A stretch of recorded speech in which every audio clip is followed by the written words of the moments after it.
یہ حضرت صدیق اکبر رضی اللہ تعالیٰ عنہ سے مروی ایک حدیث ہے کہ حضور اقدس نبی کریم صلی اللہ علیہ وسلم نے ارشاد فرمایا کہ ما اصر من استغفر وان عاد فی اليوم 70 مرہ، کہ جو شخص استغفار کرتا رہے، اللہ تعالیٰ سے اپنے گناہوں کی معافی مانگتا رہے، وہ چاہے دن میں 70 مرتبہ اس نے گناہ کیا ہو، لیکن وہ ان لوگوں میں شمار نہیں ہوگا جن کو گناہ پر اصرار کرنے والا کہا جائے۔ تفصیل اس کی یہ ہے کہ ایک جگہ قرآن کریم میں اللہ جل جلالہ نے ارشاد فرمایا ہے اپنے نیک بندوں کا ذکر کرتے ہوئے، اپنے ان بندوں کا جو اللہ تبارک و تعالیٰ کے ہاں مقبول ہیں، ان کا ذکر کرتے ہوئے فرمایا والذین اذا فعلوا فاحشۃ او ظلموا انفسهم ذکروا اللہ فاستغفروا لذنوبهم ولم يصروا على ما فعلوا وهم يعلمون، کہ یہ وہ لوگ ہیں کہ اگر کبھی ان سے کوئی بے حیائی کا کام ہو جائے یا یہ اپنی جانوں پر کوئی ظلم کر بیٹھیں، یعنی کسی گناہ کا ارتکاب کر بیٹھیں، تو جب اللہ کو یاد کرتے ہیں تو اللہ کو یاد کر کے یہ اللہ تبارک و تعالی سے اپنے گناہوں کی معافی مانگتے ہیں، اور جو کچھ انہوں نے کیا یعنی جو گناہ ان سے سرزد ہوا اس پر اصرار نہیں کرتے، جان بوجھ کر اس گناہ کے اوپر اصرار نہیں کرتے، بلکہ اللہ تبارک و تعالی سے معافی مانگتے ہیں۔ تو اس آیت کریمہ میں اللہ تبارک و تعالی نے بندے کی توبہ قبول ہونے کے لیے گویا یہ ایک شرط کے طور پر بات ذکر فرمائی کہ گناہ کرنے کے بعد اس گناہ پر اصرار نہ ہو۔ اگر گناہ پر اصرار ہو تو پھر توبہ کارآمد نہیں، لیکن اگر گناہ پر اصرار نہیں ہے تو پھر اللہ تعالیٰ سے جب توبہ مانگیں گے تو اللہ تبارک و تعالیٰ قبول فرمائیں گے، گناہوں کو معاف فرما دیں گے۔ یہ تو آیت کریمہ کا ترجمہ ہے۔ اسی آیت کے حوالے سے اس حدیث میں رسول اللہ صلی اللہ علیہ وسلم نے یہ ارشاد فرمایا کہ جو شخص استغفار کرتا رہے مسلسل وہ اصرار کرنے والوں میں شمار نہیں ہوگا، چاہے دن میں 70 مرتبہ گناہ کیا ہو، لیکن وہ اصرار کرنے والوں میں شمار نہیں ہوگا، کیونکہ استغفار کر رہا ہے، اپنے اس فعل پر نادم ہے اور اللہ تبارک و تعالی سے مغفرت طلب کر رہا ہے، تو اس کو اصرار کرنے والوں میں شمار نہیں کیا جائے گا، پھر بھی اللہ تبارک و تعالی اس کی توبہ قبول فرما لے گا۔ یہ توبہ اور استغفار اللہ تبارک و تعالی نے ایک ایسا نسخہ تریاق عطا فرمایا ہے ہم سب اللہ کے بندوں کو کہ اس کی موجودگی میں شیطان کا کوئی وار کارآمد نہیں رہتا۔ ہمارے حضرت والا قدس اللہ تعالیٰ سے رہو فرمایا کرتے تھے کہ جب اللہ تبارک و تعالیٰ نے انسان کو پیدا کیا تو انسان سے بھی پہلے شیطان کو پیدا کر دیا تھا۔ شیطان کی تخلیق پہلے ہوئی، آدم کی تخلیق بعد میں ہوئی، تو انسان سے بھی پہلے شیطان کو پیدا کر دیا تھا، جس کے معنی یہ ہے کہ وہ شیطان اس لیے پیدا کیا گیا تھا، اس کا مقصد تخلیقی یہ تھا کہ جو آدم علیہ السلام بعد میں پیدا ہونے والے ہیں ان کی اولاد کو یہ بہکائے گا۔ گویا گناہ کے سبب کو اللہ تعالی نے پہلے سے پیدا کر دیا اور انسان بعد میں پیدا ہوا، تو گویا اس جب انسان کو بھیجا اس دنیا میں تو ساتھ میں شیطان کو لگا کر بھیجا۔ اب یہ شیطان کیا تھا؟ یہ ایک زہر جو ہلاک کرنے والا انسان کو، تو اللہ جل جلالہ کی حکمت سے یہ بات بعید تھی، حکمت سے بھی اور رحمت سے بھی یہ بات بعید تھی کہ اللہ تعالیٰ زہر پیدا فرمائے اور اس کا تریاق پیدا نہ کرے، اس کا توڑ پیدا نہ فرمائے۔ تو اللہ تبارک و تعالیٰ نے زہر بھی پیدا کیا، شیطان اور نفسانی خواہشات، یہ زہر ہے، لیکن اس زہر کا تریاق بھی اتنا آسان بنا دیا، اتنا آسان بنا دیا کہ ادھر سے یہ زہر انسان کو کاٹے اور ڈسے، اسی وقت انسان تریاق استعمال کر سکتا ہے بغیر کسی ادنا محنت کے۔ گناہ ہوا اور گناہ کے فوراً بعد طبیعت میں ندامت ہوئی، اور ندامت کے بعد اس نے کہہ دیا استغفر اللہ ربی من کل ذنب واتوب الیہ، بڑے سے بڑے گناہ کا تریاق ہو گیا، زہر کا تریاق ہو گیا۔ کوئی چیز اللہ تبارک و تعالیٰ نے مضر ایسی پیدا نہیں کی، زہر ایسا پیدا نہیں کیا جس کا تریاق نہ بنایا ہو، اور تریاق بھی آسان۔ میں ایک مرتبہ ایک سفر میں تھا جنوبی افریقہ کے، تو جنوبی افریقہ کا مشہور شہر ہے کیپ ٹاؤن، تو وہاں سے کیپ ٹاؤن کے شہر سے باہر نکل کر ایک مرتبہ ہم جا رہے تھے ساحل سمندر کی طرف، اور وہاں پہاڑی علاقہ ہے، تو ایک پہاڑ کے اوپر سڑک پر جا رہے تھے، تو جاتے جاتے دیکھا کہ بڑا اچھا منظر ہے، بڑا خوبصورت، اور کچھ شاید نماز بھی پڑھنی تھی، تو ہم نے گاڑی کہا کہ ذرا روکیں اور تھوڑا سا اس منظر سے بھی لطف اندوز ہوں، کچھ نماز بھی پڑھے۔ گاڑی روکی تو دیکھا تو سڑک کے کنارے ایک انتہائی خوبصورت پودا، انتہائی خوبصورت پودا لگا ہوا ہے، اس کے اوپر بڑی خوبصورت پتیاں آ رہی ہیں۔ تو اتنا خوبصورت معلوم ہوا کہ حالانکہ مجھے کچھ زیادہ ذوق بھی نہیں ہے پھولواری کا، لیکن اتنا خوبصورت معلوم ہوا کہ بے ساختہ طبیعت چاہی کہ اس پتے کو جا کر توڑ لوں اور اس کو اپنے ساتھ رکھے۔ جب میں اس کی طرف بڑھا اس پتے کو توڑنے کے لیے، تو ہمارے جو ساتھی تھے وہیں کے رہنے والے، وہ چیخے، کہا کہ حضرت آپ اس کو مت چھوئیے۔ میں نے کیوں بھائی؟ تو کہنے لگے کہ یہ بڑا خطرناک پودا ہے۔ کیسے خطرناک ہے؟ کہ اگر آپ اس کو چھوئیں گے تو جو آدمی بھی اس کو چھو لیتا ہے تو اس کا اثر ایسا ہوتا ہے جیسے بچھو کے کاٹنے کا، اس کو چھونے سے ہاتھ کے اندر زہر دوڑ جاتا ہے، اور زہر دوڑنے سے سارے جسم میں یہ کیفیت ہو جائے جیسے کسی بچھو نے کاٹ لیا۔ تو اس واسطے آپ اس کو قریب میں مت جائیں۔ میں بڑا حیران پریشان کہ اتنا خوبصورت پودا اور اتنا خطرناک کہ آدمی ہاتھ لگائے اور ہاتھ لگاتے ہی اس کے جسم میں زہر دوڑ جائے۔ تو میں نے ان سے کہا کہ بھئی یہ تو بڑا خطرناک ہے، مجھے تو آپ نے بتا دیا، کوئی اجنبی آدمی بیچارہ گزر رہا ہو یہاں سے اور وہ ہاتھ لگا دے، چھو لے، تو اس کے اوپر تو زہر کا اثر ہو جائے، وہ تو بیچارہ پریشان ہو جائے۔ تو اس پر انہوں نے کہا کہ ہاں ہے تو بڑا خطرناک، مگر اللہ تعالیٰ کی قدرت ایسی ہے کہ جہاں یہ پودا ہوتا ہے اسی کی جڑ میں ایک اور پودا بھی ہوتا ہے، اور وہ پودا اس زہر کا تریاق ہے۔ جہاں یہ پودا پایا جائے گا اس کے ساتھ ہی اللہ میں نے دوسرا پودا پیدا کر دیا ہے۔ اگر کسی نے اس کو چھوا اور اس کے اوپر زہر کا اثر ہو گیا تو فوراً اس کا علاج یہ ہے کہ نیچے جو پودا اگ رہا ہے اس کو ہاتھ لگا لے تو وہ سارا زہر کا اثر ختم ہو جاتا ہے۔ میں نے کہا دیکھو اللہ تبارک اللہ احسن الخالقین، لوگ کہتے ہیں کہ صاحب یہ خود بخود پیدا ہو گیا، یہ کائنات، یہ عالم، یہ پھول جو ہیں، یہ پھل اور یہ سب خود پیدا ہو گئے۔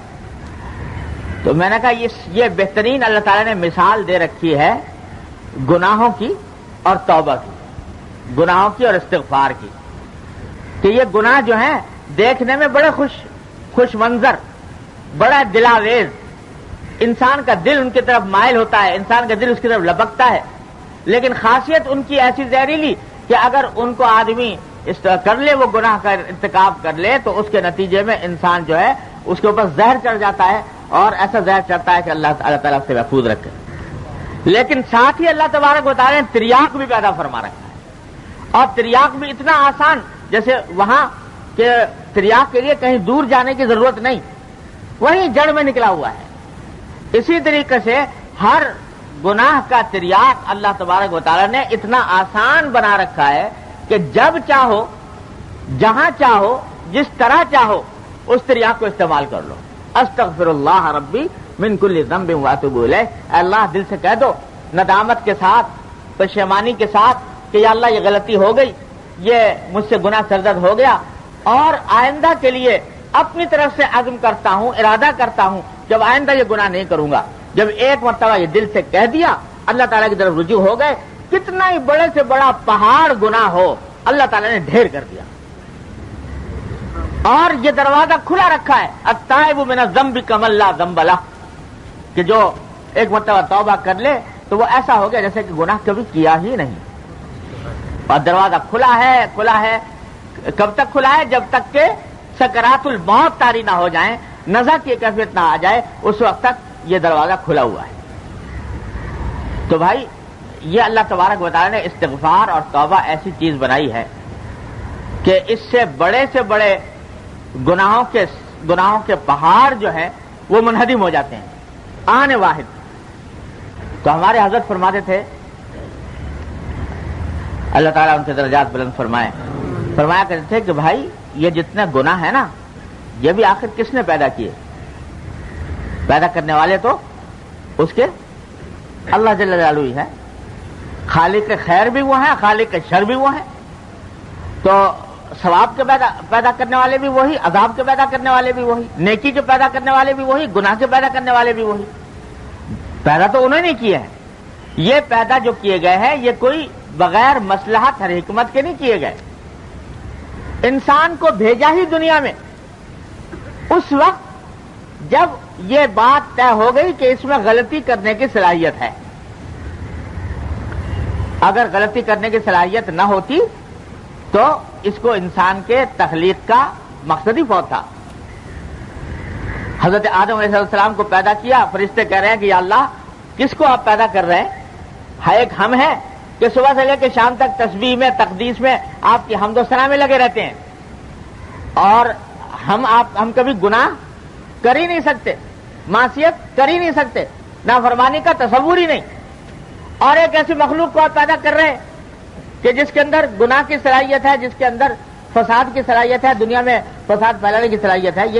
یہ مخلوق کیوں پیدا کی جا رہی ہے؟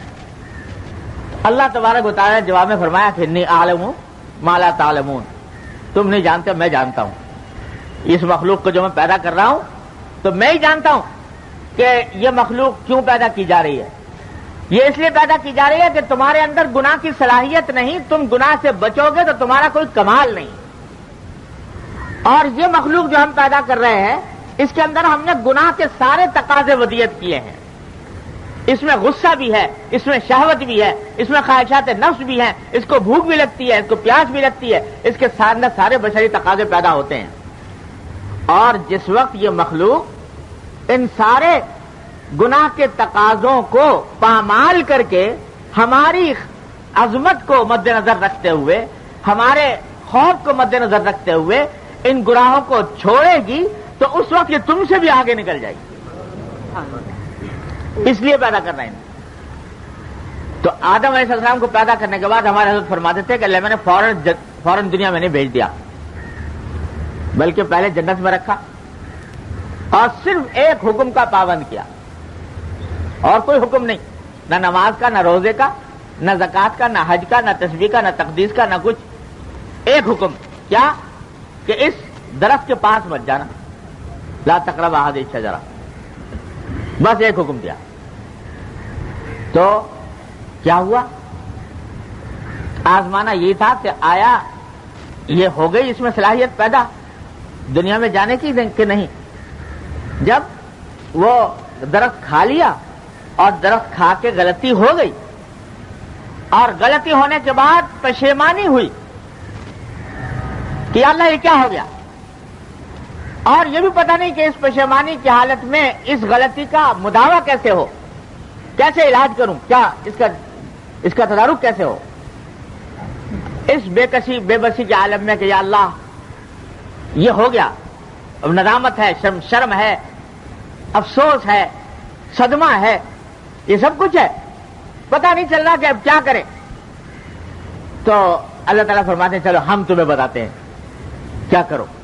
فتلقى آدم من ربه کلمات، اللہ تعالیٰ نے آدم علیہ السلام کو کچھ کلمات سکھائے اس وقت. وہ کلمات کیا تھے؟ ربنا ظلمنا انفسنا وان لم تغفر لنا وترحمنا لنكونن من الخاسرین. اے اللہ ہم نے اپنی جان پر ظلم کر لیا، اور اگر آپ معاف نہیں کریں گے، آپ رحم نہیں کریں گے تو ہم تو بڑا خسارے میں ہو جائیں گے. یہ استغفار کے یہ کلمات اللہ تبارک و تعالیٰ نے سکھائے آدم علیہ السلام. وہ کلمات جب کہے، استغفار کے کلمات، توبہ کے کلمات، اب ہمارے حضرت فرماتے ہیں، اللہ تعالیٰ فرماتے ہیں اب تم ہو گئے ہو اس قابل کہ تمہیں دنیا میں بھیجا جائے. تو اب دنیا میں بھیجا گیا کہ تمہارے ساتھ شیطان بھی لگا دیا، تمہارے ساتھ نفسانی تقاضے بھی لگا دیے، گناہ کے دائی بھی لگا دیے، اور ساتھ میں تریاق بھی بتا دیا ربنا ظلمنا انفسنا وان لم تغفر لنا وترحمنا لنكونن من الخاسرین. اب کہتے ہیں مسلح ہو کے جاؤ، اب تمہیں پوری طرح مسلح کر دیا گیا ہے دنیا کے اندر پیش آنے والے حالات کا مقابلہ کرنے کے لیے، اور علاج تمہیں بتا دیا، زہر بھی بتا دیا اور زہر کا تریاق بھی بتا دیا. اب جاؤ اور جا کر اپنے آپ کو اس شیطان کے اس بہکاوے سے بچانے کی کوشش کرو، کرتے رہو کرتے رہو کرتے رہو، لیکن جہاں کہیں یہ ڈس جائے تمہیں تو بس اس کا تریاق یہ ہے کہ ربنا ظلمنا انفسنا وان لم تغفر لنا وترحمنا لنكونن من الخاسرین. اور جوں ندامت بڑھتی جائے گی اور آدمی اللہ تعالیٰ کی طرف رجوع کرتا جائے گا، استغفار کرتا جائے گا، اتنا ہی اللہ تبارک و تعالیٰ کا انشاءاللہ قرب بڑھے، اتنا ہی اللہ تبارک و تعالیٰ کے قرب میں اضافہ ہوگا. تو اس واسطے ہمارے حضرت فرمایا کرتے تھے کہ بھائی یہ گناہ جو ہے نا، یہ بھی اللہ تعالیٰ کی حکمت اور مصلحت سے پیدا کیا گیا ہے. یہ اس لیے پیدا کیا گیا ہے کہ اس سے بچنے کی کوشش کر کے تم اپنے درجات بلند کرتے چلے جاؤ، اور اتنا بلند کرو ان درجات کو گناہوں سے بچنے کی کوشش کر کے، اور اگر کبھی سرزد ہو جائے تو ندامت اور استغفار کر کے کہ تمہارا شمار ہو جائے توابین میں، جس کو قرآن کریم میں ہوا توابین اور اوابین میں تمہارا شمار ہو جائے. اتنا تو یہ گناہ در حقیقت دیکھنے میں بہت خراب چیز ہے، ہے ہی خراب، لیکن اگر کوئی انسان اپنے آپ کو اس گناہ سے بچانے کی کوشش میں لگا رہے اور توبہ اور استغفار کو اپنا معمول بنائے تو یہ گناہ انسان کو کہاں سے کہاں پہنچا دیتا ہے، اس کے درجات بلند کرتا ہے، اس کے درجات بلند کر کے کہاں سے کہاں پہنچا دیتا ہے. یہ ندامت بڑی عجیب چیز ہے. جب اللہ تبارک و تعالیٰ کے حضور شکستگی ہو، ندامت ہو، دل ٹوٹا ہوا ہو اپنے گناہ کے اوپر، تو اللہ تبارک و تعالیٰ فرماتے ہیں ان اللہ مع المنکسرۃ قلوبہم، اللہ تعالیٰ ساتھ ہوتا ہے ان بندوں کے جن کے دل ٹوٹے ہوئے ہوں. دل کیسے ٹوٹے کہ اللہ غلطی ہو گئی، گناہ ہو گیا، معاف فرما دیجئے، یہ ٹوٹے ہوئے دلوں کے ساتھ ہوتا ہے اللہ تبارک و تعالیٰ. تو یہ استغفار اور توبہ بڑا عظیم ہتھیار ہے جو اللہ تبارک و تعالیٰ نے بخشا ہے، جس کو بھی فرمایا انہ کان للاوابین غفورا. اللہ تبارک و تعالیٰ ان لوگوں کے لیے بڑی مغفرت کرنے والے ہیں جو بار بار ان کی طرف رجوع کرتے ہیں، بار بار ان کی طرف رجوع کر کے گناہوں کی معافی مانگتے ہیں. ان کے لیے اللہ تعالیٰ بڑے غفور و رحیم ہے. اللہ اکبر. ہمارے حضرت بابا صاحب، حضرت بابا نجم حسن صاحب قدس اللہ تعالیٰ سے رہو، اللہ تعالیٰ ان کے درجات بلند فرمائے. تو عجیب بزرگ تھے. ایک دن میں ان کے پاس بیٹھا ہوا تھا تو ایک نوجوان آدمی آ گیا، کوئی نوجوان تھا بالکل، اور پہلی بار شاید آیا تھا، کسی اور مقصد سے آیا ہوگا. اب یہ اللہ کے بندے جو ہوتے ہیں یہ اس فکر میں رہتے ہیں کہ جو بھی کوئی شخص آئے تو اس کے کان میں کوئی ایک بات ڈال دی جائے، چاہے مختصر سی ہو، اور وہ بات ڈال دیں تو کبھی نہ کبھی بزرگوں کے طرف سے ڈالی ہوئی بات جو ہے وہ کبھی نہ کبھی اثر انداز ہو جاتی ہے. اور بعض اوقات انسان کی زندگی کی کایا پلٹ دیتی ہے. اور اللہ تعالیٰ ہی دل میں ڈالتے ہیں ان بزرگوں کے کہ بھائی اس وقت اس آدمی سے کیا بات کہنی چاہیے, اور وہی سبب بن جاتا ہے بعض اوقات انسان کی زندگی کے انقلاب کا. تو وہ نوجوان آیا, تو جب وہ جانے لگا اس نے کہا کچھ دعا کی درخواست کی کہ حضرت کچھ دعا فرما دیجیے. تو اس کا ہاتھ پکڑ کے جواب دے کے فرمانے لگے کہ میاں ایک بات بتاتا ہوں, وہ یہ کہ رات کو بیٹھ کے ہاں یہ فرمایا کہ لوگ سمجھتے ہیں دین بڑا مشکل کام ہے, دین پر عمل کرنا بڑا مشکل کام ہے. ارے کچھ بھی مشکل نہیں. اور ایک نسخہ بتاتا ہوں تمہیں کہ رات کو بیٹھ کے تھوڑی دیر توبہ کر لیا کرو. رات کو بیٹھ کے تھوڑی دیر توبہ کر لیا کرو, یعنی سارے دن جو کچھ غلطیاں ہوئیں, گناہ ہوئے, ان سے اللہ تبارک و تعالیٰ کے حضور توبہ مانگ لیا کرو. بس ایک جملہ اس کے کان میں ڈال دیا. اب غور سے دیکھو تو یہ جملہ ایک ایسا نوجوان آدمی جس کو ابھی تک دین کی کوئی فکر پیدا نہیں ہوئی, غفلت میں ہے, اس کو کوئی آدمی دوسرا آدمی کہے کہ بھائی پہلے تو نماز سکھاتے اس کو, یا اس کو کچھ قرآن سکھاتے, کوئی اور فرائض و واجبات کی تعلیم کرتے. لیکن یہ بزرگ جو ہوتے ہیں یہ جانتے ہیں کہ کس آدمی کو کس طرح قابو کرنا چاہیے. ایک دم سے اگر اس کو بتا دیں کوئی لمبی چوڑی بات کہ 5 وقت کی نماز پڑھا کر مسجد میں آیا کر, تو یہ بات جو ہے وہ اس کے اوپر اثر انداز نہ ہو اور وہ اس کو مشکل سمجھ کے بیٹھ رہے. لیکن اگر اس نے اس پر عمل کر, مجھے نہیں معلوم بعد میں کیا ہوا کیا نہیں ہوا, لیکن اگر اس پر عمل کر لیا ہوگا کہ روزانہ بیٹھ کے توبہ کر لیا اللہ تبارک و تعالیٰ کے حضور, تو یہ توبہ ممکن نہیں ہے کہ اس کو رفتہ رفتہ کھینچ کر پورے دین کی طرف نہ لے جائے. ہو نہیں سکتا. اگر کوئی آدمی اس کا معمول بنا لے کہ رات کو بیٹھ کے اور جو چاہے کرتا رہے, لیکن رات کو بیٹھ کے توبہ کر لے اللہ تبارک و تعالیٰ سے, تو رفتہ رفتہ یہی توبہ اس کو انشاءاللہ کھینچ لائے گی, ایک نہ ایک دن کھینچ لائے گی دین کے پورے احکام کی طرف اور تمام فرائض و واجبات کی طرف. یہ ایسی چیز ہے. تو توبہ معمولی بات نہیں. اس کے معنی ہے کہ آدمی کے دل میں ندامت پیدا ہو گئی اور وہ اپنی غلطی پر, اپنے کیے پر پشیمان ہو گیا, اور جب ہو گیا تو اس کے بعد اللہ تبارک و تعالیٰ کی طرف رجوع بھی کر لیا, تو اللہ تعالیٰ کی طرف سے فضل ہو ہی جاتا ہے. سجرہ بھائی انہی بابا نجم حسن صاحب کا شعر ہے, فرماتے ہیں, شعر بڑے اچھے کہتے تھے حضرت بابا نجم حسن صاحب رحمۃ اللہ علیہ, فرماتے ہیں کہ دولتیں مل گئی ہے آہوں کی, دولتیں مل گئی ہیں آہوں کی, ایسی تیسی میرے گناہوں کی.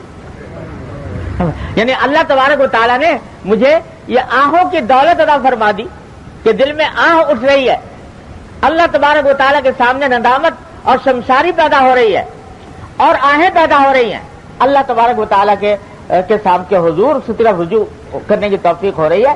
تو اب گناہ کہاں ٹھہر سکتے ہیں ان آہوں کے مقابلے میں, ایسی تیسی میرے گناہوں کی.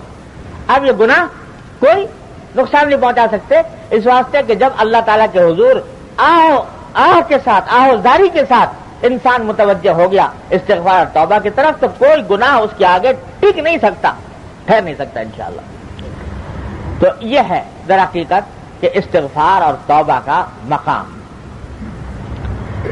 اب دیکھو یوں تو توبہ کے 3 شرطیں بیان کی جاتی ہیں. توبہ اس وقت تک کامل نہیں جب تک کہ 3 کام آدمی نہ کرے.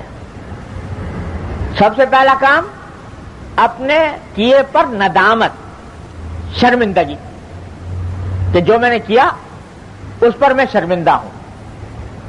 پہلا عنصر توبہ کا یہ ہے. دوسرا فوراً اس کام کو چھوڑ دینا کہ جو کیا وہ تو ہو گیا, اب چھوڑ دیا. تیسرا اس بات کا عزم, پکا ارادہ کہ اب آئندہ نہیں کروں گا. یہ 3 کام جب مل جاتے ہیں تو توبہ کامل ہوتی ہے. ندامت, اس کام کو فوراً چھوڑ دینا, اور آئندہ کے لیے عزم کر لینا کہ آئندہ میں یہ کام دوبارہ نہیں کروں گا. یہ تین باتیں جب مکمل ہو جائیں گی تو توبہ کامل ہوگی، اور جب توبہ کامل ہوگی تو ممکن نہیں ہے کہ قبول نہ ہو، ممکن نہیں ہے کہ قبول نہ ہو۔ اللہ جل جلالہ ضرور قبول فرماتے ہیں، اور سارے گناہ نہ صرف یہ کہ معاف ہو جاتے ہیں، نامہ اعمال سے محو کر دیے جاتے ہیں۔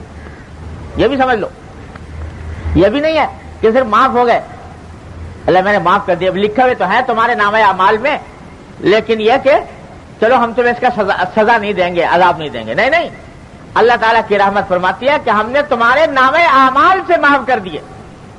ہماری رحمت سے یہ بعید ہے کہ جس گناہ کو ہم نے معاف کر دیا، قیامت کے دن حشر کے وقت میں اس کا تذکرہ کر کے، اس کا ذکر کر کے، اس کا اندراج کر کے تمہیں شرمندہ کیا جائے، یہ بھی ہماری رحمت سے بعید ہے۔ تو اس واسطے صرف اتنا ہی نہیں کہ معافی ہو گئی، نامہ اعمال سے مٹا دیا گیا، اب کوئی اس کا نشان باقی رہا ہی نہیں، اس گناہ کا اتنا مٹا دیا اس کو۔ اللہ اکبر۔ بلکہ میں نے ایک حدیث اپنے شیخ حضرت مولانا مسیح اللہ خان صاحب صلی اللہ تعالیٰ عنہ سے سنی، میں نے کسی کتاب میں نہیں دیکھی، شیخ سے سنی، کہ فرمایا کہ جب کوئی بندہ، اللہ تعالیٰ نے دو فرشتے مقرر کر رکھے ہے نا، ایک نیکی لکھنے والا دائیں طرف اور ایک بدی لکھنے والا بائیں طرف، اور ہمارے حضرت فرماتے تھے کہ ان دونوں میں جو دایاں والا فرشتہ ہے نیکی لکھنے والا، اس کو اللہ تعالیٰ نے امیر بنایا ہے اس فرشتے کا جو بدی لکھنے والا ہے بائیں طرف، کیونکہ اللہ تعالیٰ کا حکم ہے کہ جب بھی کوئی کام اجتماعی ہو، ایک سے زیادہ آدمی مل کے کام کریں تو کسی نہ کسی کو امیر بنا لینا چاہیے۔ تو دو فرشتے بھیجے، دونوں میں بھی اللہ تعالیٰ نے امیر بنا دیا اس کو، نیکی والے فرشتے کو بدی والے فرشتے کا امیر بنا دیا۔ تو کہتے ہیں کہ اللہ ان فرشتوں کا معمول یہ ہے کہ جو نیکی لکھنے والا ہے، تو جب کوئی شخص نیکی کرتا ہے کوئی، بلکہ نیکی کا عزم بھی کر لیتا ہے، ابھی کی بھی نہیں، عزم کر لیا پکا کہ یہ نیکی کروں گا، وہ جو امیر ہے وہ کھٹ سے لکھ لیتا ہے، یہ جو بندہ ہے اس نے فلاں نیکی کا عزم کیا ہے، پکا ارادہ کر لیا ہے، اس کے نامہ اعمال میں لکھ لیتا ہے فوراً، اس واسطے کہ اس کو پوچھنے کی تو حاجت ہے نہیں، وہ امیر ہے، دوسرے سے پوچھنے کی ضرورت نہیں، جہاں اس نے عزم کیا بندے نے اور اس نے لکھ لی۔ اور بدی والا فرشتہ جو ہے وہ چونکہ مامور ہے اور اس کا امیر موجود ہے، تو جب کوئی بندہ کوئی غلط کام کرتا ہے، گناہ کرتا ہے، تو وہ بدی والا فرشتہ اپنے امیر سے یعنی نیکی والے فرشتے سے پوچھتا ہے کہ لکھ لوں، یہ اس نے کر لیا، یہ گڑبڑ، یہ لکھ لوں؟ تو وہ جو فرشتہ ہے وہ کہتا ہے کہ نہیں، ابھی مت لکھو، ہو سکتا ہے کہ یہ توبہ کر لے۔ تو توبہ اگر کر لی اس نے تو اس کے بعد یہ لکھا ہوا مٹانا پڑے گا، تو ابھی بہتر ہے کہ انتظار کر لو، شاید یہ توبہ کر لے۔ اگر توبہ کر لے، استغفار کر لے، تو پھر لکھنے کی ضرورت ہی نہیں۔ پھر کہتے ہیں اس نے پھر دوبارہ کر لیا وہی کام، تو پھر پوچھتا ہے کہ بھئی یہ پھر مٹا دیا۔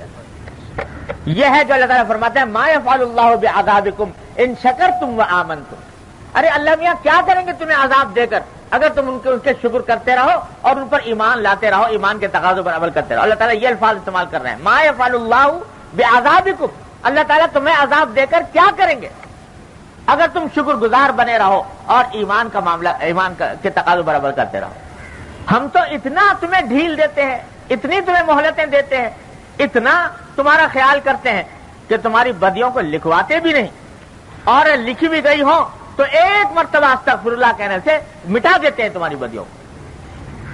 تو یہ اللہ تعالیٰ کا معمول ہے۔ تو اس لیے جب یہ تین تقاضے پورے ہو گئے، ندامت ہو گئی، چھوڑ دیا، آئندہ کے لیے عزم کر لیا، تو توبہ ہو گئی کامل، اب مٹا دیا گیا گناہ، نام اعمال سے مٹا دیا گیا۔ اب قیامت کے دن بھی دکھایا نہیں جائے گا کہ تو نے فلاں وقت میں یہ کام کیا تھا، قیامت کے دن بھی نہیں دکھایا جائے گا۔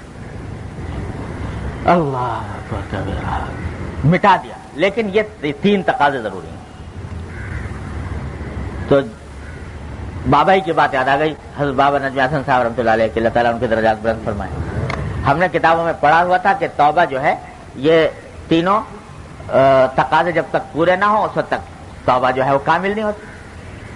تو میں نے ایک دن حضرت بابا صاحب سے عرض کیا کہ حضرت یہ ہے تو معاملہ بڑا رحمت کا کہ 3 یہ توبہ جب آدمی کر لے تو معاف ہو جاتی ہے، لیکن توبہ کامل ہوئی کہ نہیں ہوئی اس میں شبہ رہتا ہے. اس واسطے کہ چلو ندامت بھی ہے، اس وقت چھوڑ بھی دیا، لیکن یہ تیسرا جو معاملہ ہے کہ پکا عزم کرو کہ آئندہ نہیں کرو گے، تو اس میں شبہ رہتا ہے کہ پتہ نہیں پکا عزم ہوا کہ نہیں ہوا، پکا ارادہ ہوا چھوڑنے کا یہ نہیں ہوا. اور جب اس میں شبہ رہا اگر عزم مکمل نہ ہوا تو توبہ کامل نہ ہوئی، توبہ کامل نہ ہوئی تو گناہ جوں کا توں رہا. اس واسطے یہ خطرہ لگا رہتا ہے ہر وقت کہ اگر عزم کامل نہ ہو تو توبہ کامل نہیں ہوگی. تو اس کا کیا علاج ہو، عزم کامل کرنے کا کیا طریقہ؟ تو اس پر حضرت نے فرمایا، اور یہی باتیں ہیں بزرگوں سے، جو بزرگوں سے ایسے ہی عقدے کھلتے ہیں بزرگوں کی باتوں سے جو کتابوں میں درج نہیں ہوتے، بزرگوں کے سے حاصل ہوتے. انہوں نے فرمایا کہ ارے بھائی تم کس چکر میں پڑ گئے. عزم کے معنی ہے ارادہ کر لینے، اپنی طرف سے آدمی ارادہ کر لے پکا کہ نہیں کروں گا. اگر دل میں ساتھ ساتھ یہ اندیشہ آ رہا ہو کہ پتہ نہیں میں اس ارادے پر قائم رہ سکوں یا نہ رہ سکوں آئندہ، ابھی کر تو رہا ہوں لیکن آئندہ اس پر قائم رہ سکوں گا یا نہیں رہ سکوں گا، کہیں ایسا نہ ہو کہ پھسل جاؤں آئندہ، یہ اندیشہ اگر دل میں آ رہا ہو تو یہ اندیشہ عزم کے منافی نہیں، یہ اندیشہ عزم کے منافی نہیں. اپنی طرف سے ارادہ پکا کر لو کہ نہیں کروں گا، لیکن ساتھ میں اگر یہ اندیشہ لگا ہوا ہے کہ پتہ نہیں یہ میں قائم رہ سکوں نہ رہ سکوں، تو اس اندیشے کے باوجود عزم درست، توبہ کامل. اور جب توبہ کامل ہے تو اس کے بعد اللہ تعالیٰ کی رحمت سے امید رکھو کہ انشاءاللہ قبول ہے. یہ ہے وہ مضمون جو اس حدیث میں بیان کیا جا رہا ہے کہ جو استغفار کر رہا ہے، اور استغفار کے معنی یہ ہے کہ ترک بھی کیے ہوئے ہے، ندامت میں بھی ہے، اور آئندہ کے لیے عزم بھی اپنی طرف سے کر رہا ہے، اگرچہ ساتھ ساتھ دل میں اندیشہ لگا ہوا ہو تو اس صورت میں بھی توبہ اللہ تعالیٰ قبول فرما لیتے ہیں. محض اندیشے کی وجہ سے مت گھبراؤ. تو حقیقت یہ ہے کہ حضرت بابا صاحب تعالیٰ کہ جب سے یہ بات ارشاد فرمائی تو بڑی تسلی ہوئی اور الحمدللہ بڑا اطمینان ہوا کہ چلو یہ جو ساتھ ساتھ جو اندیشہ لگا رہتا ہے اس کی گوئی اپنی طرف سے البتہ عزم پکا کر لے، اپنی طرف سے ارادہ پکا کر لے. تو اصل توبہ تو یہ ہے بھائی، لیکن اس کے ساتھ ساتھ اس حدیث سے جو بات نکلتی ہے اور اسی کو امام غزالی رحمۃ اللہ نے احیاء العلوم میں بیان فرمایا، وہ بات ایسی ہے کہ ہم کمزوروں کے واسطے بڑا اس میں تسلی کا بھی سامان ہے، اور اگر اللہ بچائے اس کو آدمی غلط سمجھے اور غلط استعمال کرے تو بڑے نقصان کا بھی اندیشہ ہے. اس واسطے نازک بات ہے، ذرا اچھی طرح سمجھ کے سمجھنی چاہیے. وہ یہ ہے کہ بعض گناہ تو ایسے ہوتے ہیں جن کے بارے میں آدمی یہ تینوں کام کر گزرتا ہے اپنی طرف سے، نادم بھی ہو گیا اور چھوڑ بھی دیا، آئندہ کے لیے عزم بھی کر نہیں کروں گا، الحمدللہ توبہ کامل ہوگی. بعض گناہ ایسے ہوتے ہیں جن کے بارے میں پتہ ہے کہ میں ابھی تک اس کا پکا عزم کرنے پر بھی قادر نہیں، پکا عزم کرنے پر بھی قادر نہیں، یہ بھی میرے یعنی بالکل آنکھوں سے دیکھ رہا ہوں کہ نادم تو ہوں لیکن اس کو چھوڑا ہوا بھی ہے، لیکن پکا پتہ ہے کہ میں اس میں دوبارہ مبتلا ہوں گا یا مبتلا ہو رہا ہوں اور مجھے اس سے فی الحال مفر نظر نہیں آ رہا اس گناہ سے، وہاں کیا کرے آدمی؟ کیا ایسا آدمی مایوس ہو جائے کہ اس کے لیے کوئی راستہ نہیں؟ حضرت امام غزالی رحمۃ اللہ فرماتے ہیں کہ نہیں، مایوسی وہاں بھی نہیں، مایوسی وہاں بھی نہیں، اور اس کے لیے راستہ یہ ہے کہ اپنے اس فعل پر نادم تو رہے، اور نادم ہونے کے ساتھ ساتھ کوشش کرتا رہے اس کو چھوڑنے کی، جلد از جلد چھوڑنے کی کوشش میں لگا رہے، ندامت نہ چھوڑے، کوشش نہ چھوڑے، اور استغفار نہ چھوڑے، استغفار بھی کرتا رہے، یا اللہ یہ ہو رہا ہے مجھ سے، جانتا ہوں کہ گناہ ہے، جانتا ہوں کہ آپ کے حکم کے خلاف ہے، جانتا ہوں کہ عذاب کا سبب ہے، لیکن یا اللہ میں قادر نہیں ہو پا رہا اس کے چھوڑنے کے اوپر، اے اللہ آپ سے استغفار کرتا ہوں، مغفرت طلب کرتا ہوں، اور آپ ہی سے مدد مانگتا ہوں کہ یا اللہ یہ مجھ سے چھڑوا دی۔ یہ کرتا رہے گا، یہ کرتا رہے گا تو انشاءاللہ ثم انشاءاللہ ایک دن چھوڑ ہی جائے گا۔ اب دیکھو جیسے بہت سے لوگ ہیں کہ جو کسی حرام آمدنی میں مبتلا ہے، مثلا ملازمت بینک کی ہے فرض کرو، سودی ادارے کی، اور سودی ادارے کا تعاون کرنے کے گناہ میں ہے، اب توبہ کرنے بیٹھتے ہیں تو پتہ ہے کہ توبہ تو کر رہا ہوں، لیکن استغفار کر رہا ہوں، لیکن ابھی تک ملازمت ہے اور وہ گناہ مجھ سے چھوٹا نہیں اور نہ چھوڑنے پر فی الحال قادر ہوں، تو کیا ایسا آدمی بالکل ہی مایوس ہو جائے؟ امام غزالی فرماتے ہیں کہ نہیں، مایوس نہ ہو،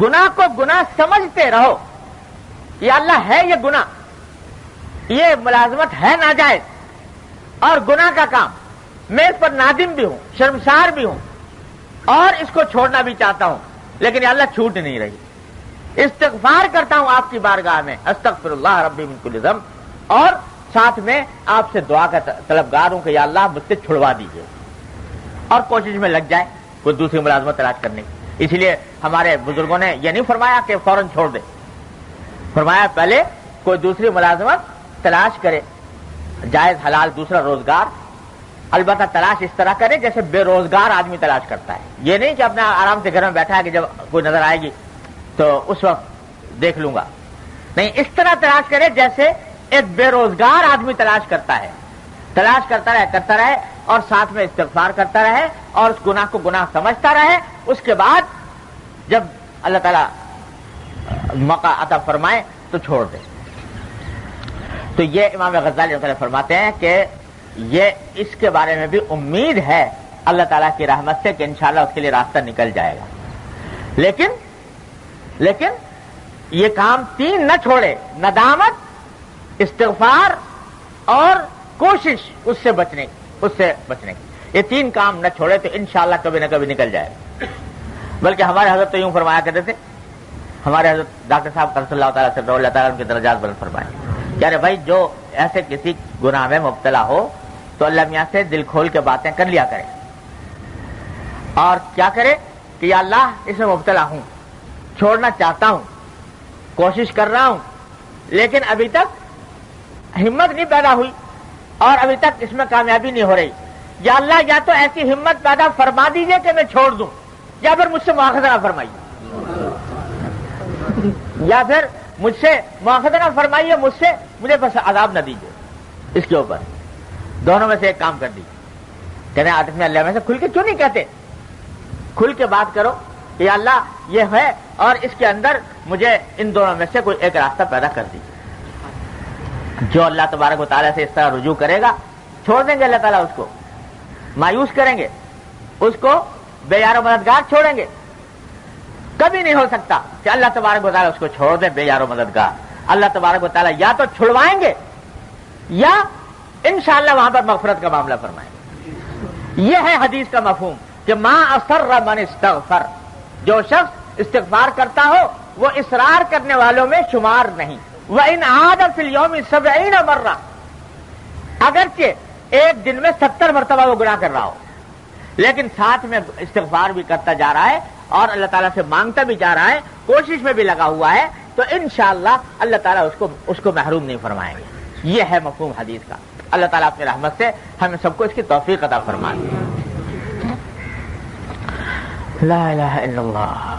اب دیکھو حضور اقدس نبی کریم سرور عالم صلی اللہ علیہ وسلم جن کے بارے میں اعلان ہو گیا کہ قد غفر لک اللہ ما تقدم من ذنبک وما تأخر, اگلے پچھلے سب معاف آپ کو. اول تو گناہ سرزد ہو نہیں سکتا, اگر کوئی بھول چوک ہو تو وہ بھی معاف, اگلی پچھلی سب معاف, قرآن نے اعلان کر دیا. لیکن فرماتے ہیں رسول اللہ صلی اللہ علیہ وسلم انی لاستغفر اللہ 70 مرۃ, کہ میں روزانہ اپنے پروردگار سے 70 مرتبہ استغفار کرتا ہوں. روزانہ اللہ تعالیٰ سے 70 مرتبہ استغفار کرتا ہوں, باوجود اس معصوم ہونے کے, معصوم عن الذنوب ہونے کے. تو یہ کیا ہو رہا ہے؟ بزرگوں نے لکھا کہ اللہ جل جلالہ نے ہر آن ہر لمحے نبی کریم صلی اللہ علیہ وسلم کے مدارج میں ترقی کا سلسلہ جاری رکھا ہوا تھا. ہر لمحے آپ کے مدارج میں ترقی ہو رہی ہے, آپ کو وہ مقامات نصیب ہو رہے, ہر مرتبہ نئے مقامات پر آپ فائز کیے جا رہے ہیں.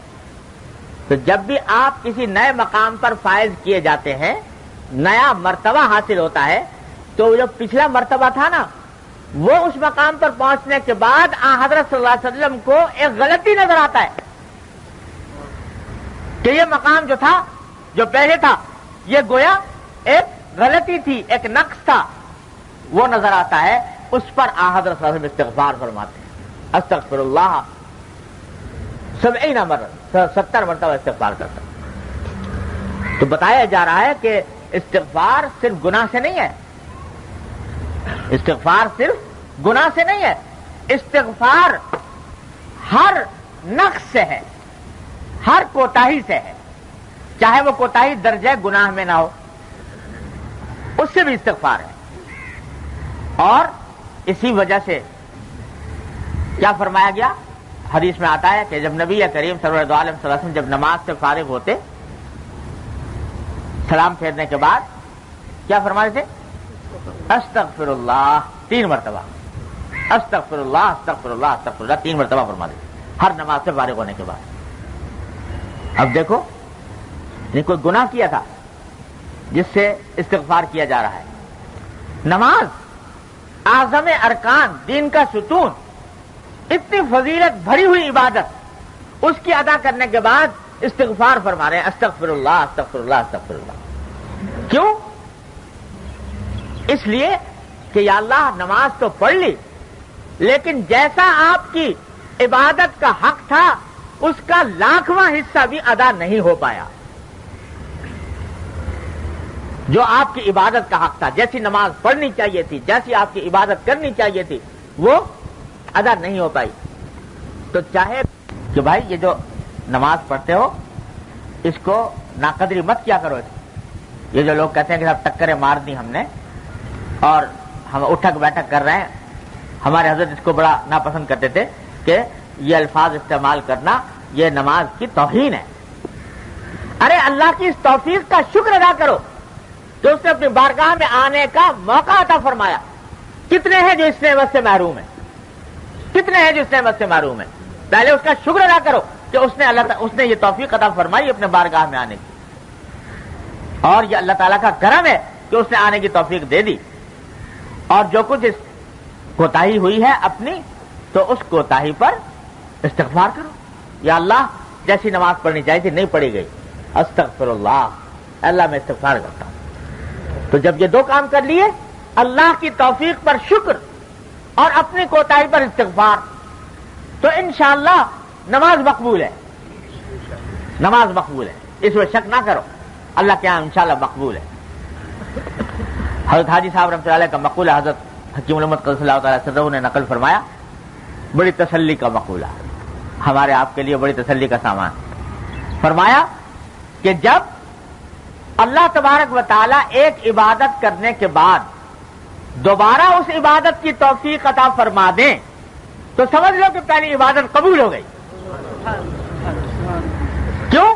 اس واسطے کہ اگر قبول نہ ہوتی تو دوسری مرتبہ حاضری کا موقع نہ دیا جاتا، دوسری مرتبہ حاضری کی توفیق نہ ہوتی۔ ارے ایک آدمی آ کے گستاخی کر گیا تمہارے گھر میں اور تمہیں تکلیف پہنچا گیا، تو دوبارہ اس کو آنے نہیں دو گے اپنے گھر میں۔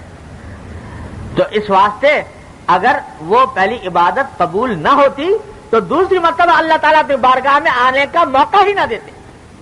جب موقع دے دیا سمجھو کہ انشاءاللہ پہلے قبول ہو۔ تو اللہ تبارک و تعالیٰ کی بارگاہ میں قبول۔ یہ جو ہمارے آپ کے دلوں میں یہ خیالات پیدا ہوتے رہتے ہیں کہ بھئی ہماری نماز کیا اور ہمارے روزے کیا اور ہماری ٹکریں کیا۔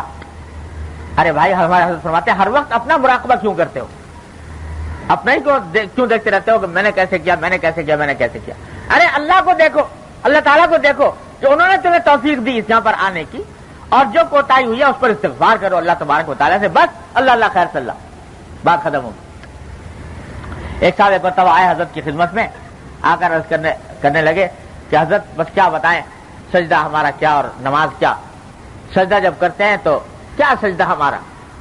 اس واسطے کہ اس میں گندگیاں بھری ہوئی دماغ میں، فاسد خیالات، شہوانی، نفسانی، خدا جانے کیسے کیسے خیالات، تو ایسا کیا سجدہ جو اللہ کے سامنے پیش کریں؟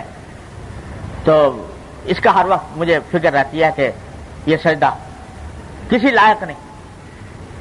تو ہمارے تو فرمان ہے کہ ہاں بھائی بات تو تم ٹھیک کہہ رہے ہو، سجدہ جو ہے جس میں جب اس میں شہوانی خیالات اور نفسانی خیالات، یہ تو بڑا گندا سجدہ ہے، یہ تو اللہ کی بارگاہ میں پیش کرنے کے لائق نہیں۔ تو ایسا کرو یہ گندا سجدہ مجھے کرو، یہ گندا سجدہ جس میں شہوانی خیالات نفسانی خیالات آ رہے ہیں اور فاسد خیالات آ رہے ہیں، یہ اللہ میاں کو مت کرو، یہ مجھے کرو۔ اس نے کہا حضرت یہ کیسے ہو سکتا ہے؟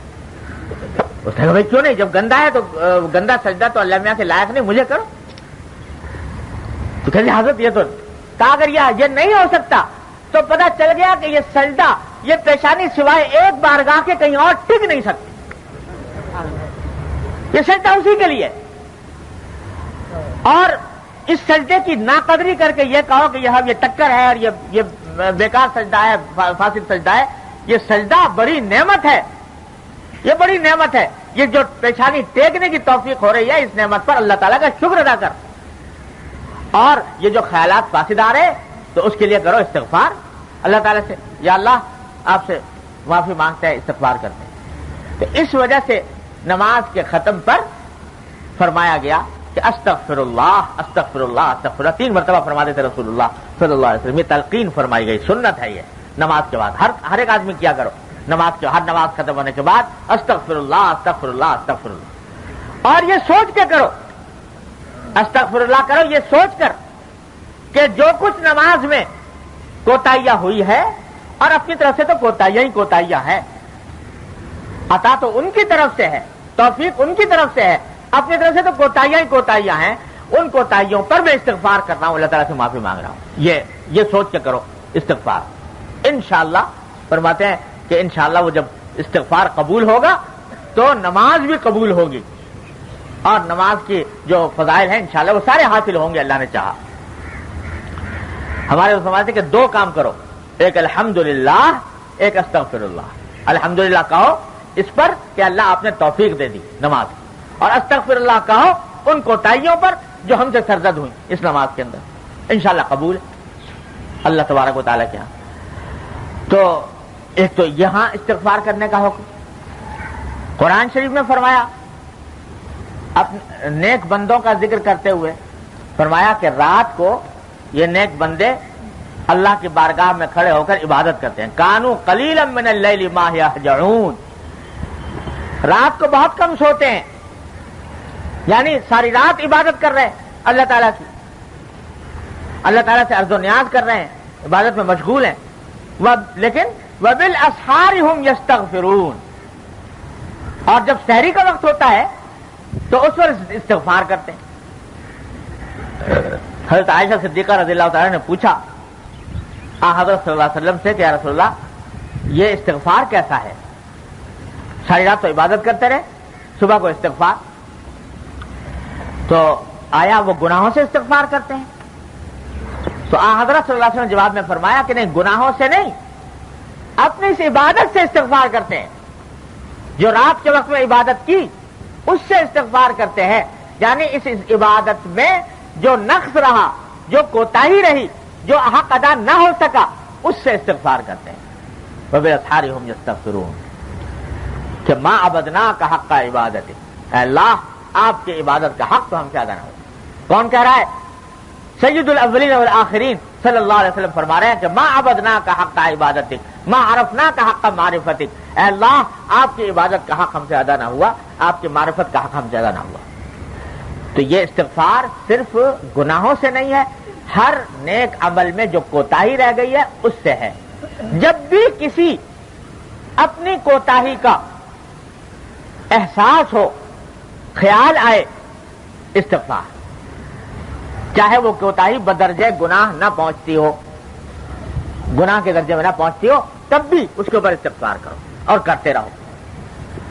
تو اس لیے یہ استغفار جو ہے یہ بڑا عجیب نسخہ ہے ترقی درجات کا. اور دیکھو اس میں راز یہ ہے، جو اصل بات ہے وہ یہ کہ اللہ جل جلالہ یہ چاہتے ہیں کہ بندہ، معلوم ہے کہ اس سے کوتاہی تو ہوگی، بندے سے پیدا ہی خود کیا اور اس کے کوتاہی کے اسباب بھی خود ہی پیدا فرمائے، لہذا اللہ جل جلالہ جانتے ہیں کہ کوتاہی تو ہوگی اس سے، لیکن چاہتے یہ ہیں کہ بس اتنا چاہتے ہیں کہ یہ بندہ کوتاہی کو کوتاہی سمجھے اور اس کوتاہی پر ندامت کا اظہار کرے ہمارے آگے.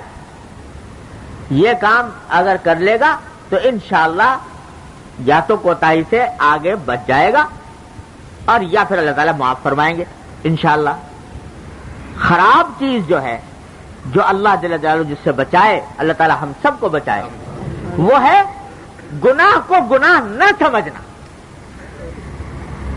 اور گناہ کے اوپر شرمندگی نہ ہونا، گناہ کے اوپر سینہ زوری کرنا اور اس کی تعویلیں نکالنا، اس کو صحیح قرار دینے کے لیے دلائل پیش کرنا اور بحثیں کرنا. اور یہ وہ فتنہ ہے جس میں آج کے دور میں لوگ مبتلا ہیں، اور خاص طور سے وہ لوگ جو جدید مغربی تعلیم پائے ہوئے ہیں، ان کے اندر یہ روگ سب سے زیادہ ہے کہ گناہ کو گناہ سمجھتے نہیں. اگر کہو کہ گناہ ہے تو بحث کرنے کو تیار، تعویلیں کرنے کو تیار. ارے صاحب اس زمانے میں کیا الگ ہو کے بیٹھ جائیں، دنیا سے کٹ کے بیٹھ جائیں؟ ارے بھائی یہ کہاں لکھا ہے، یہ قرآن میں کہاں لکھا ہے؟ یہ جو مولوی کہہ رہے ہیں کہ ناجائز ہے، یہ قرآن میں کہاں لکھا ہوا؟ میں نکال کے قرآن میں کہاں لکھا ہوا؟ ہر وقت اس قسم کے دلائل اور اس قسم کے عذر پیش کرنے کی فکر رہتی ہے. اور کیسے گناہ ہو سکتا ہے، کیسے ناجائز ہو سکتا ہے یہ کام؟ یہ بڑی خطرناک بات ہے، اللہ بچائے. کیوں؟ اس واسطے کہ جب بیمار اپنی بیماری کو سمجھے ہی نہیں کہ میں بیمار ہوں، اس کے صحت کی کوئی امید نہیں کی جاتی. جو آدمی بیماری کو بیماری سمجھے کہ ہے میں بیمار، تو کبھی نہ کبھی ڈاکٹر کی طرف چلا جائے گا، کبھی نہ کبھی دوا استعمال کر لے گا، کبھی نہ کبھی شفا پا جائے گا. لیکن جو شخص بیماری کو بیماری ہی نہ سمجھے اور یہ ثابت کرنے کی فکر کرے کہ یہ تو صحت کا ایک حصہ ہے، اس کی صحت کی امید نہیں کی جا سکتی. اس واسطے جو آج کل کا سب سے بڑا فتنہ ہے، اس سے محفوظ رہنے کی ضرورت ہے. اللہ تعالی ہم سب کی حفاظت فرمائے کہ گناہوں، جن چیزوں کو گناہ قرار دیا ہے شریعت نے، اس کے بارے میں یہ بحث مباحثہ اور اس کو صحیح قرار دینے کی کوشش، اس کے اوپر اصرار، یہ ہے اصرار. لیکن جو استغفار کر رہا ہے وہ اصرار نہیں کر رہا، اس واسطے کہ وہ اس کو صحیح نہیں سمجھ رہا، برا سمجھ رہا ہے، غلط سمجھ رہا ہے، اس کے اوپر ندامت رکھتا ہے. تو اللہ تعالیٰ فرماتے ہیں کہ چلو انشاءاللہ اس کو نکال دیں گے، اس عذاب سے نکال دیں گے انشاءاللہ تعالی.